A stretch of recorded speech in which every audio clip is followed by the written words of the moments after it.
All right, this is John Cole with growingyourgreens.com. Today we're taking a field trip. Actually, we're at Marai here in Peru.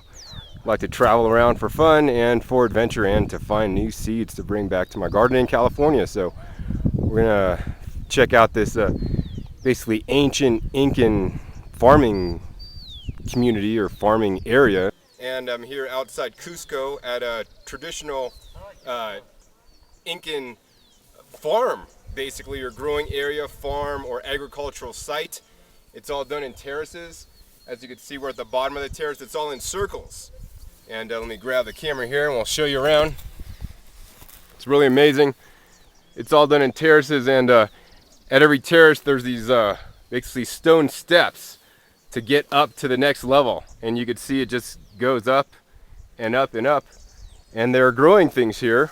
Probably just for the just to show, but the Incan people used to grow potatoes and then things like quinoa. So actually I was eating some of these leaves here. Here's quinoa leaves. Much like lamb's quarters, quinoa is edible. And this reminds me of the magenta spring lamb's quarters. I really love the color on these guys.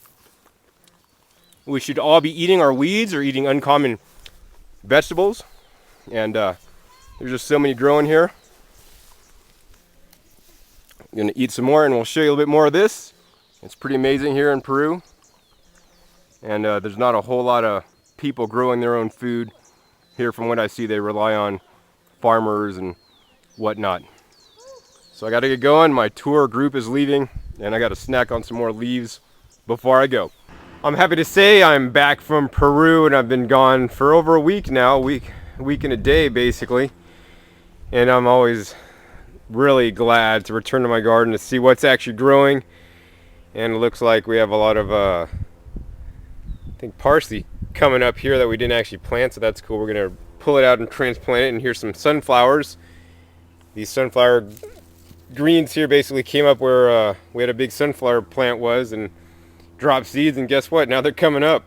That's my kind of gardening, where you literally don't have to replant every year. We also plant some I believe chickweed in between the spinach. Maybe this is chickweed. We'll see when it gets a little bit older. But yeah, the spinach is doing real good. The arugula's grown several inches. Now there's larger flowers. And look at this bok choy. I saw this and I'm like, I knew instantly what I was eating for dinner tonight. These nice leaves of tender bok choy. These are going to be so delicious. I can't wait to eat them. Wow, and the purple ones are going to flower really quick, so you always want to snap the flower tops off. Encourage more leaf growth instead of flower growth. The flowers are edible. They're good. Oh, the other update is got these new pavers. So now we have these paver walkway now instead of the standard old grass and random stones we had like on this side. So this side soon we'll get the paver treatment, and we're even going to take out the concrete up over there and put in pavers instead, and all between the beds will be all the same paver. So Sage has been hard working at that while I've been gone. Oh, the dino kale is finally flowering. So these are dino kale flowers, and you might say, hey John, that looks like broccoli. Well, you know what, this is all Nebraska family. They are related, and guess what, if this is, you could call this a poor man's broccoli. You could pinch this off and eat the flowers just like a broccoli. It's all good. It's so edible. Here the flowers actually blooming. So if you want to promote more leaf growth, you could try to cut the flowers off and let it grow more leaves. But it's going to be a pretty futile attempt. You could probably do it. You could see here we pinched off that one. And then it's sent up like 1, 2, 3, 4, 5 more places that where it's flowering. Because you know what? When the plant wants to flower, it's going to flower no matter what you do.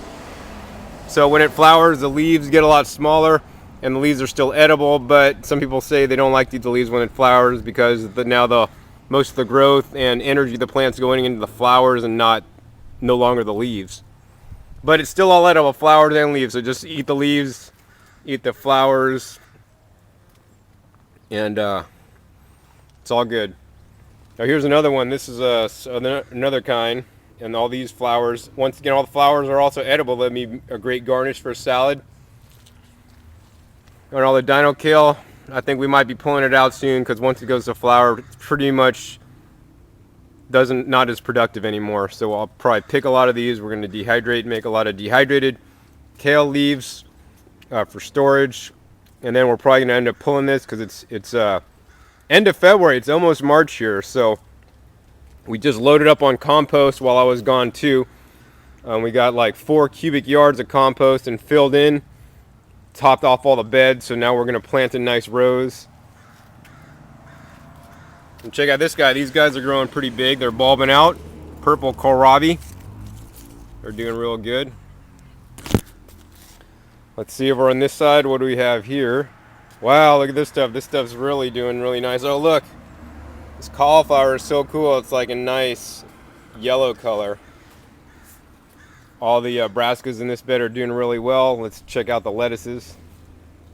See, I think either Sage was eating the lettuce or something got the lettuce right there, but all the lettuces are doing well. I think I'll eat the bok choy tonight. Maybe I'll have lettuce tomorrow night. Oh, and this is the season right now for chard. Look at this chard. It's just so beautiful. And when it's cold, chard gets really sweet. Look at that nice vibrant red color, and it's almost like neon to me. So fun to come back to my garden after being gone for so long. As I said, I was in Peru, and I wasn't eating a lot of greens there, and most of the markets I went to, they didn't have high quality greens. I got organic lettuce once, and otherwise I lived on fruit, pretty much for a week. So I'm really happy to be back, and I'm going to be eating a lot of greens to make up for my 1 week of fruit diet. I'll probably eat a mostly green diet upcoming. So really happy to see everything's doing well here at the Growing Your Greens garden. Oh, that's another toy we got. Before I left, I got this earthquake tiller. It was on clearance for about $100.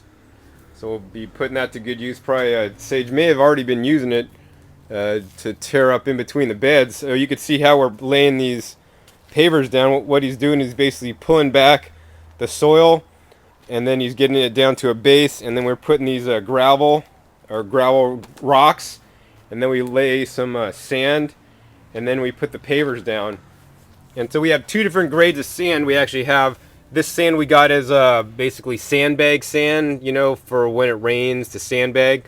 So it's a pretty low quality sand. And then we got the playground sand, which looks a lot nicer. So you can see here, this is the low quality stuff. It's darker, and the other stuff is nice and like clear, not clear, but like a lot more white and rich, a lot higher, I think, in the silica content. It looks a lot nicer than this gray, ruddy standard sand. Oh, the other news is too, these beds are finally done. Look at that. Wow, looks so nice. I'm gonna have to go out. Maybe I'll go out later today and pick up some plants, and we'll get this planted out tomorrow when Tiffany's here, or at least next week Monday when I get some more plants.